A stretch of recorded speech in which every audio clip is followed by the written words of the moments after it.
Hello guys, ഇത് എവിടാന്നുള്ളടം പ്രത്യേകിച്ച് പറയേണ്ട ആവശ്യമില്ലല്ലോ അല്ലേ? എല്ലാവർക്കും മനസ്സിലായി കാണുമല്ലോ. ഇത് നമ്മുടെ മണ്ണാറശാല ശ്രീ നാഗരാജ ക്ഷേത്രമാണ്. എൻ്റെ വീടിന് ഏറ്റവും അടുത്തുള്ളൊരു അമ്പലമാണ്. ഞായറാഴ്ച ദിവസം ഇവിടെ നല്ല തിരക്കാണ്, എല്ലാ ദിവസവും തിരക്കുണ്ട്. ഇത് അവിടെ പാടിക്കൽ ചടങ്ങാണ്. നാളും പേരും പറഞ്ഞ് നമ്മൾ പാടിക്കും.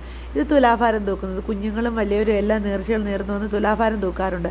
ഇവിടുത്തെ പ്രധാന ചന്ദനം എന്ന് പറഞ്ഞാൽ മഞ്ഞളാണ്. കാരണം ഇവിടെ എല്ലാ നാഗദൈവങ്ങളല്ലേ, നാഗരാജാവും നാഗയക്ഷിയമ്മയും നാഗചാമുണ്ടി എല്ലാവരും അടക്കി വാഴുന്ന അമ്പലമല്ലേ. അപ്പോൾ ഇവിടെ മഞ്ഞളാണ് മെയിനായിട്ടുള്ള ചന്ദനം എന്ന് പറയാൻ. ഈ മരം ഏതാണെന്നറിയാമെന്നവരൊന്ന് കമൻറ്റ് ചെയ്തേക്കണേ. ഞങ്ങളതെല്ലാം കഴിഞ്ഞ് വടക്കോട്ട് വന്നപ്പോൾ വടക്കേ ഇല്ലത്തോട്ട് പോകുന്നിടത്ത് ചെറിയൊരു കടയുണ്ട്. ഇത് അമ്മയെ കാണാനുള്ള ക്യൂ ആണ്. ഞായറാഴ്ച കൊണ്ട് നല്ല തിരക്കുണ്ട്, ദൂരെ നിന്നൊക്കെ വരുന്ന ആൾക്കാർ. ഇത് നമ്മുടെ ക്ഷേത്രക്കുളമാണ് കാല് കഴുകുന്നത്. ഇതിൻ്റെ വടക്കേ സൈഡിൽ നിന്നുള്ളൊരു വ്യൂ ആണിത്.